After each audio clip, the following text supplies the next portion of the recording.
All right, moving on to notes number 10. Today we're going to be talking about plant reproduction. Now there are lots of ways that plants can reproduce themselves, but today we're going to start looking specifically at the process they use involving flowers. So before you move on, make sure you have either the printed notes and something to write with, or notebook paper and something to write with. But either way, you'll need to have one of those for your notes. For the handwritten notes version, your title at the top of the page, Reproduction Flowering Plants. This is notes number 10. Then your name and your divider line. Okay, so in Greek, the word angiosperm means covered seeds, okay? This is important. I mentioned this actually, I think I mentioned it just a tad when we were covering or briefly introducing angiosperms and gymnosperms. But the word angiosperm actually means covered seeds. And this is important because if you're going to have a covered seed, it has to be covered by something, obviously. And all angiosperms have covered seeds, and their seed coverings just happen to come from the flower. Now, actually, what it will end up being is the inside, kind of the bottom bulb of this flower here. That is what will eventually turn into the kiwi. Okay, this picture on the left is a kiwi flower. The bulb at the very base of the flower is what will eventually grow into the kiwi. And these little itty bitty the little itty bitty black seeds in the kiwi, those are the covered seeds that would grow and reproduce a new type of kiwi plant. So it's kind of a fun fact, but every single flower will have a fruit coming from it. Not always a fruit that you would think of that you might get at the grocery store, but it could be a nut or a hard berry, or it could be lots of different things. But the flower is what will eventually cause that fruit to grow. And we'll go through that process on Monday. It's very cool. But today we're just going to talk about the different parts of the plant. That way when I'm explaining it, you know what I'm talking about. Or parts of the flower, excuse me. So, how do angiosperms reproduce? Angiosperms go through sexual reproduction, which all that means is it requires a special male and female cell to unite. Okay, the flower cannot just split or clone itself. It has to have the joining of the male part and the female part. These cell, whether they're male or female, they're called gametes. Okay, the male gamete or the female gamete. And in sexual reproduction, male and female gametes join to form what's called a fertilized egg. Okay, that fertilized egg does not grow into an egg with a plant or with a flower, obviously, but that fertilized egg is what will grow into a seed. For the handwritten notes, I've got two separate topics here, angiosperms, and then in Greek, angiosperm means covered seed, which all angiosperms have those seeds which are covered by flowers. And then how do they reproduce? They use sexual reproduction, which requires male and female cells to unite. The male and female cells are called gametes, and then in sexual reproduction, male and female gametes join to form a fertilized egg. I will go ahead and tell you with the handwritten notes this time, it is pretty much almost exactly like the printed off notes. So not a whole lot different there, but I do kind of set it up in a good way, and I use some different colors and things, and it will help you, I think. The parts of the flower. Parts of a flower are the reproductive parts of a flowering plant. Here are the parts of a typical flower, okay? I'm going to briefly kind of mention them here, and then we're going to actually talk about each one of them, what they're meant for. So this is what we would call a cross section of a flower. Okay, it would be like if you took a flower and took a knife and just kind of cut it right down the middle. Okay, down here is the stem part that would have attached to the plant. All right, the receptacle is right down here. This is the base that connects the flower to the stem, the rest of the parts of the plant. These tiny little green leaves that you see here, these are called the sepals. Okay, these are what covered the flower as it first began to bloom, and then as the flower begins to grow, it obviously they spread to allow the petals and things to form fully. Then let's go to this middle part here. This entire big kind of stick-looking thing with the big ball on the bottom here. Okay, that is called a carpel. In this case, if for our notes, we're not actually going to call it a carpel, we're going to call it a pistil. Okay, now it's important to note that this is not the kind of pistol like pew pew kind of shooting pistol. That would be spelled P-I-S-T-O-L. this kind of pistil is the middle part of the flower. This entire part is the female part of the plant, okay? So I'm going to circle that. I don't really have a pink, so I guess I'll circle it in purple just for this. You can't even really see that, but just for the time being, okay? That entire middle part is the female part of the flower, okay? Now the female part of the flower is made up of 4 different parts. Let me go back to my black here. Okay, the stigma, that's the top part of the pistil. What's the easiest way to remember this stigma is that it is sticky, okay? Sticky stigma. We'll talk about why in just a little bit. The style, that's this whole long straw connecting the stigma to the base of the pistil. Down here, this is called the ovary. And then the inside here, what looks like little, almost like little lungs almost, or little ants, but these are called the ovules, okay? And these, so in this ovary, you can see 1, 2, 3, 4, 5, 6 different ovules, okay? And these ovules, once they're fertilized and grown properly, these are what will turn into the seeds, okay? Let me kind of erase some of my scribbling here. Make it a little bit neater. Okay, now, the male part of the plant is called the stamen, okay? The easiest way to remember that is the word men is in the word stamen, okay? This is the male part of the flower. And this consists of 2 parts. The anther, which is this top part here. It looks like 2 little discs kind of connected, okay? And the picture doesn't really show you this, but when we get into the notes in just a second, you'll see it a little better. But the anther is typically the part of the flower that's covered, and I mean covered in pollen, okay? Their main job is to produce the pollen, and then this is what will rub up against the insects to get pollen all over the insects to pollinate the flower. And the second part is the filament. The filament is just this kind of straw stick-like thing that holds the anther up, okay? And then the petals, obviously, this is the colored part on here on the outside.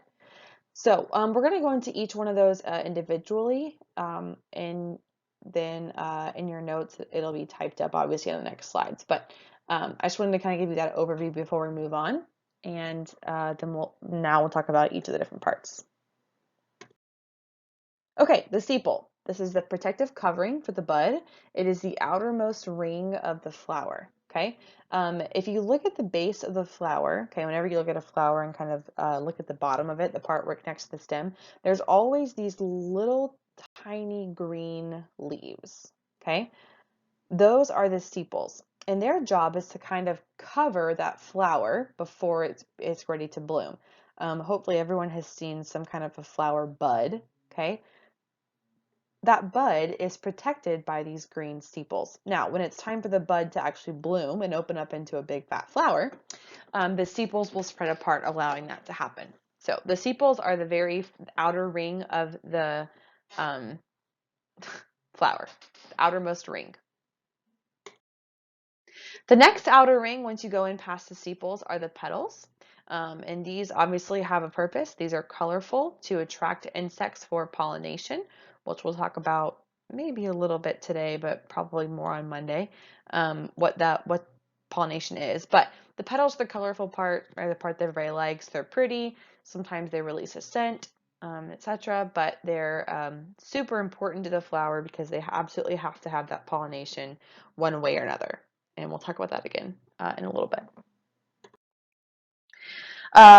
So if you're doing the handwritten notes, I'm down here. My topic here is parts of a flower. These are the reproductive parts of a flowering plant. Everywhere you see the stars, that's one of the new parts. I also wrote the name of that part of the flower in green, just to kind of help separate it apart.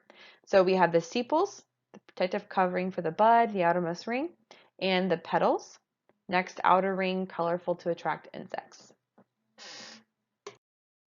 Okay, next is the male part of the flower. Again, I told you that key is the men in the word stamen, okay? The stamen is the male reproductive part of the flower, and it consists of 2 parts, the filament, number 1, and then the anther, number 2. Now, we're going to talk about both of those and what each of those are in just a second, but it's important to know that those 2 parts, the filament and the anther, they're kind of like Lego pieces that together make up what we call the stamen. So if I were to look at this picture here on the left, okay? This whole little stringy stick-looking thing, that whole thing is the stamen, okay? The top part, the part that I'm coloring right now, that's the anther, and then down here is the filament, okay? But the whole thing together is the stamen. Same over here with the picture on the right. This whole looking, almost looks like a snake head almost. That guy, that's the stamen, okay? The top part of that is the anther, and then the bottom stick part is the filament. So there are two parts that make up a stamen, the filament and the anther. The filament is the stalk that lifts the anther up to the level of the pistil, okay? That is, it obviously holds the anther up, otherwise the anther would be seated right down here at the very base of the flower and may or may not be helpful. Okay, so the filament here looks like almost those crispy rice noodles you get at like Panda Express sometimes or something. Okay, but these are the stamens. Now don't get confused with this particular species of flower. This right here, this middle part that I'm kind of coloring right now, that's actually the pistil, and it looks very much like the filament in this example, but you can tell it's the pistil because, first of all, if you look real close, you can see it has this kind of hairy looking top. That's the stigma. But the biggest thing that gives it away is it doesn't have these yellow pollen things on top. That would make it a filament. So in this case, the ones are around this kind of middle guy here. Any of the other ones would be filaments, but this guy is not. He's actually the part of the pistil. Then we have the anther. The anther is like the fluffy yellow kind of cloud pillow looking thing on top. This is where millions, and I mean millions of pollen grains are made. Okay, and each one of those pollen grains contains a male gamete cell. Now, not all of those male pollen cells are going to be used in pollination, but you'll see again on Monday why those become important. But the anther is the top part of the stamen, and the filament again would be down here, which holds the anther up. Now we have the pistil, okay, which we saw in the beginning of the slide can also be called the carpel, but for our purposes, we're going to call it the pistil. And remember, like I said, this is not the pistol like the kind of gun that you shoot. That would be P-I-S-T-O-L, but it's not. This is the pistil like the part of the flower that is the female part, okay? So this is the female reproductive part consisting of 4 parts. The stigma, number 1. Nope. The style, number 2. The ovary, number 3, and the ovule, number 4. Okay, so in the picture on the left, let me see if I can outline this pretty well. It's the big, tall guy right here in the middle. Okay, that would be the pistil, consisting of all 4 of those parts.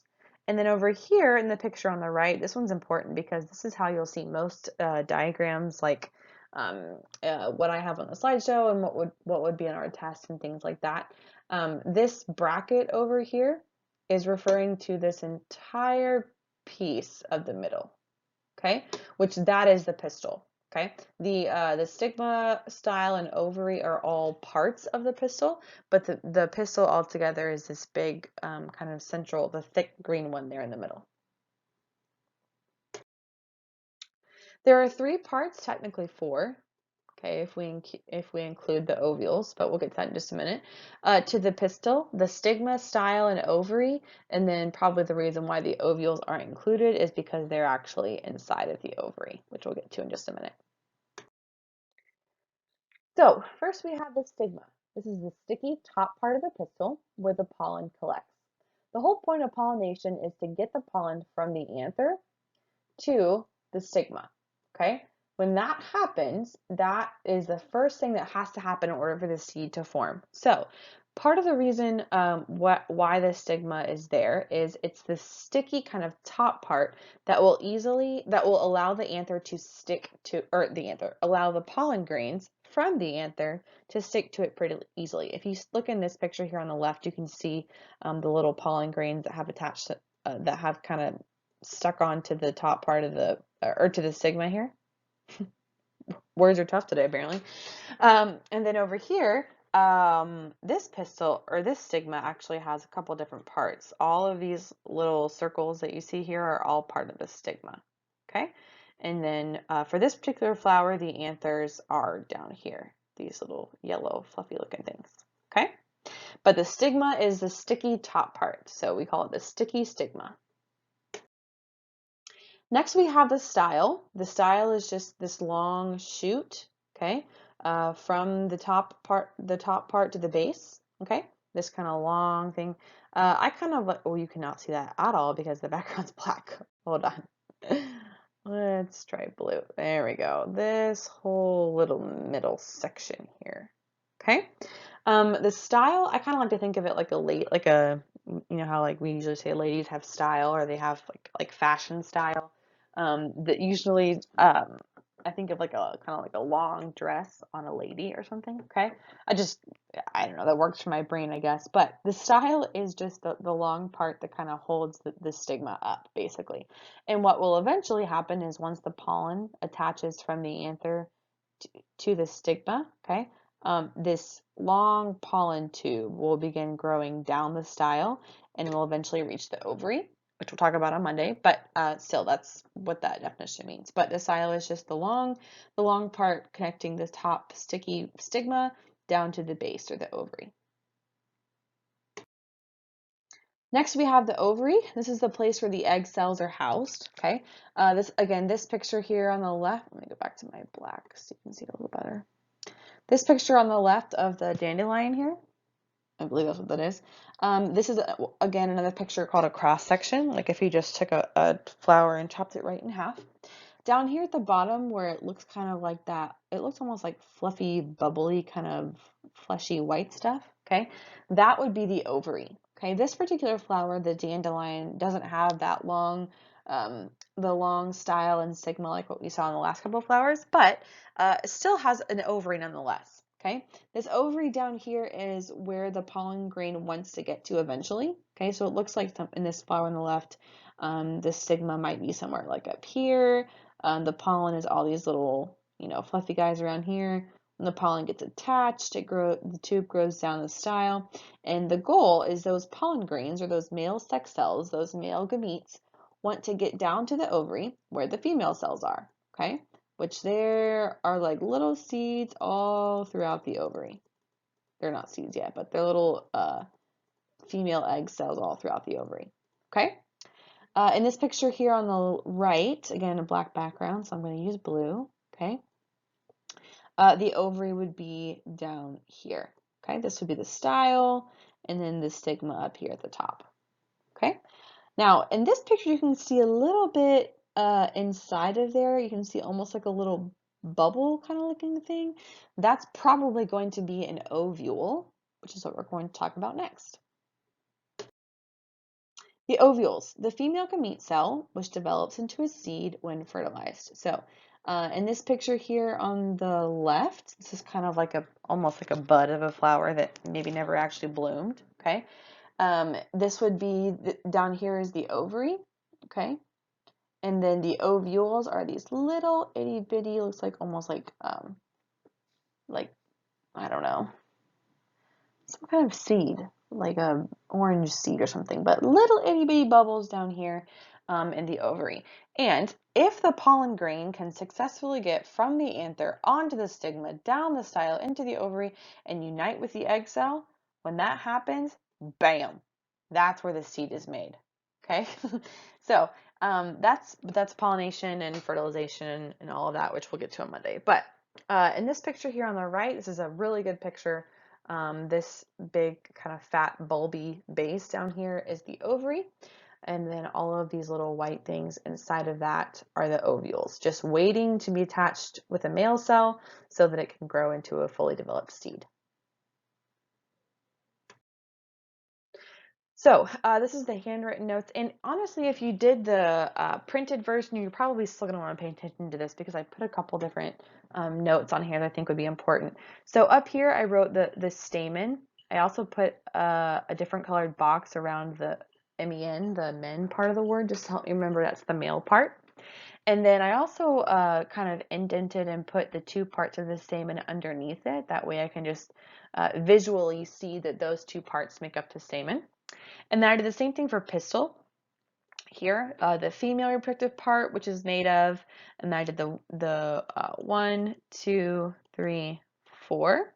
The stigma, the style, the ovary, and the ovule. And then I also took another color or the same green color I was using for the words ovule and ovary and all that, and drew an arrow from ovule and to below ovary, just to remind me that the ovules are actually inside of the ovary. Just serves as a good visual reminder to me. Also, at the bottom of the handwritten notes here, you'll see something that I haven't quite gotten to yet. Even if you're doing the printed version, you're still going to do this, but it says draw and label a picture of the flower from the slideshow.